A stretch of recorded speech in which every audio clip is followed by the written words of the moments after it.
Welcome to day 35 of this one-year chronological Bible reading. Today's passage is from Exodus 16 to 18. Exodus chapter 16. They took their journey from Elim, and all the congregation of the children of Israel came to the wilderness of Sin, which is between Elim and Sinai, on the 15th day of the second month after their departing out of the land of Egypt. The whole congregation of the children of Israel murmured against Moses and against Aaron in the wilderness, and the children of Israel said to them, "We wish that we had died by the Lord's hand in the land of Egypt, when we sat by the meat pots, when we ate our fill of bread, for you have brought us out into this wilderness, to kill this whole assembly with hunger." Then the Lord said to Moses, "Behold, I will rain bread from the sky for you, and the people shall go out and gather a day's portion every day, that I may test them, whether they will walk in my law or not. It shall come to pass on the 6th day, that they shall prepare that which they bring in, and it shall be twice as much as they gather daily." Moses and Aaron said to all the children of Israel, "At evening you shall know that the Lord has brought you out from the land of Egypt. In the morning you shall see the Lord's glory, because he hears your murmurings against the Lord. Who are we that you murmur against us?" Moses said, "Now the Lord will give you meat to eat in the evening, and in the morning bread to satisfy you, because the Lord hears your murmurings which you murmur against him. And who are we? Your murmurings are not against us but against the Lord."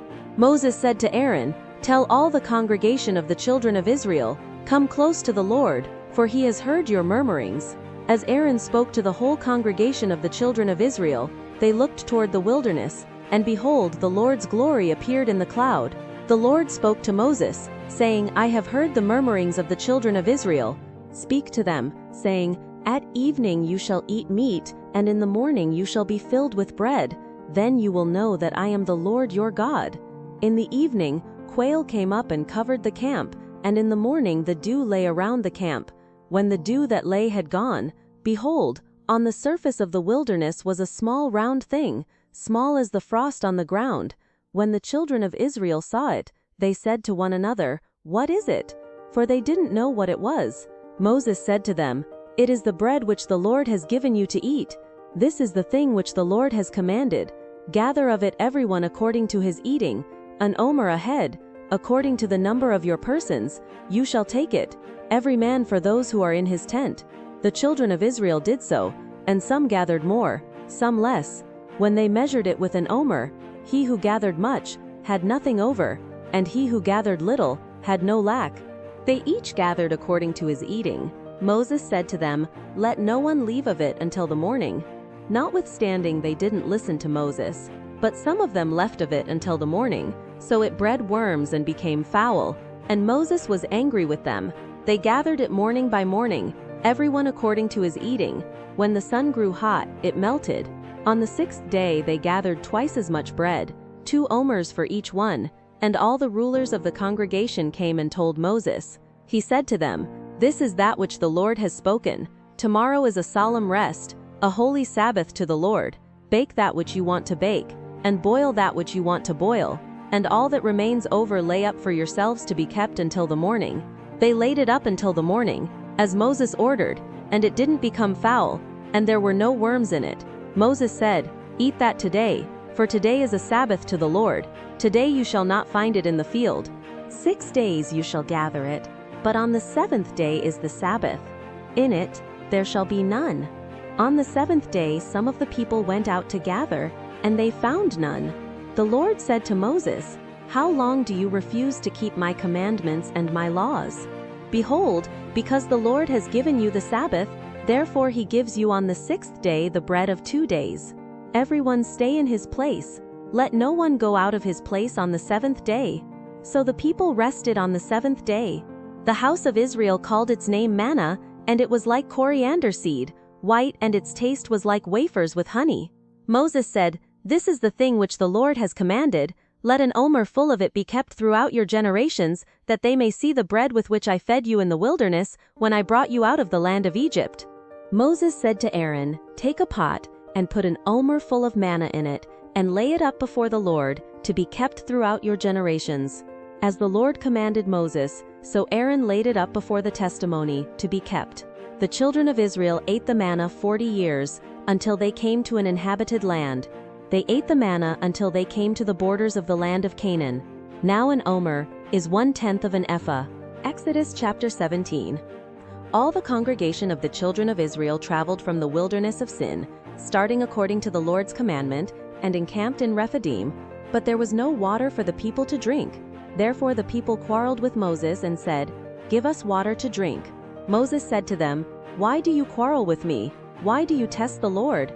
The people were thirsty for water there, so the people murmured against Moses and said, "Why have you brought us up out of Egypt, to kill us, our children and our livestock with thirst?"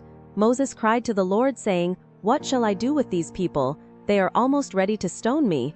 The Lord said to Moses, "Walk on before the people, and take the elders of Israel with you, and take the rod in your hand with which you struck the Nile, and go. Behold, I will stand before you there on the rock in Horeb. You shall strike the rock, and water will come out of it, that the people may drink." Moses did so in the sight of the elders of Israel. He called the name of the place Massah and Meribah, because the children of Israel quarreled, and because they tested the Lord, saying, "Is the Lord among us or not?" Then Amalek came and fought with Israel in Rephidim. Moses said to Joshua, "Choose men for us, and go out to fight with Amalek. Tomorrow I will stand on the top of the hill with God's rod in my hand." So Joshua did as Moses had told him, and fought with Amalek, and Moses, Aaron, and Hur went up to the top of the hill. When Moses held up his hand, Israel prevailed. When he let down his hand, Amalek prevailed. But Moses' hands were heavy, so they took a stone and put it under him, and he sat on it. Aaron and Hur held up his hands, the one on the one side, and the other on the other side. His hands were steady until sunset. Joshua defeated Amalek and his people with the edge of the sword. The Lord said to Moses, "Write this for a memorial in a book, and rehearse it in the ears of Joshua, that I will utterly blot out the memory of Amalek from under the sky." Moses built an altar, and called its name the Lord our banner. He said, "The Lord has sworn, the Lord will have war with Amalek from generation to generation." Exodus chapter 18. Now Jethro, the priest of Midian, Moses' father-in-law, heard of all that God had done for Moses and for Israel his people, how the Lord had brought Israel out of Egypt. Jethro, Moses' father-in-law, received Zipporah, Moses' wife, after he had sent her away, and her 2 sons. The name of one son was Gershom, for Moses said, "I have lived as a foreigner in a foreign land." The name of the other was Eleazar, for he said, "My father's God was my help and delivered me from Pharaoh's sword." Jethro, Moses' father-in-law, came with Moses' sons and his wife to Moses into the wilderness where he was encamped, at the mountain of God. He said to Moses, "I, your father-in-law Jethro, have come to you with your wife, and her 2 sons with her." Moses went out to meet his father-in-law, and bowed and kissed him. They asked each other of their welfare, and they came into the tent.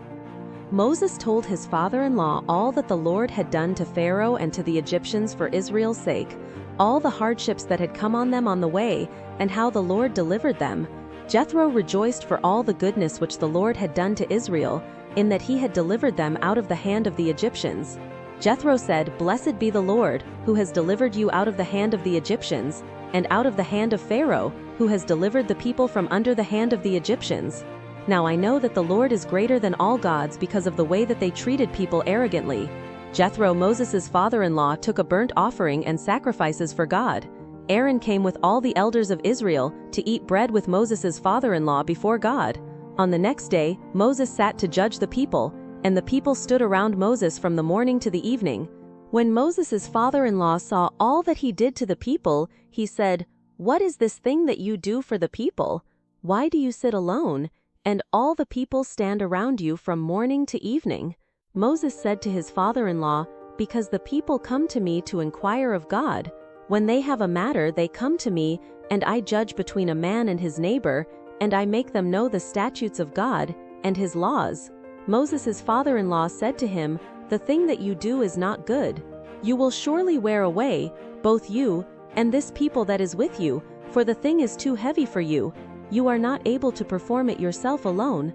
Listen now to my voice. I will give you counsel, and God be with you. You represent the people before God, and bring the causes to God. You shall teach them the statutes and the laws, and shall show them the way in which they must walk, and the work that they must do. Moreover, you shall provide out of all the people able men which fear God, men of truth, hating unjust gain, and place such over them, to be rulers of thousands, rulers of hundreds, rulers of 50s, and rulers of 10s. Let them judge the people at all times. It shall be that every great matter they shall bring to you, but every small matter they shall judge themselves. So shall it be easier for you, and they shall share the load with you. If you will do this thing, and God commands you so, then you will be able to endure, and all these people also will go to their place in peace. So Moses listened to the voice of his father-in-law, and did all that he had said. Moses chose able men out of all Israel, and made them heads over the people, rulers of thousands, rulers of hundreds, rulers of 50s, and rulers of 10s. They judged the people at all times. They brought the hard cases to Moses, but every small matter they judged themselves. Moses let his father-in-law depart, and he went his way into his own land. Thank you for joining. Until tomorrow, have a great day. Blessings.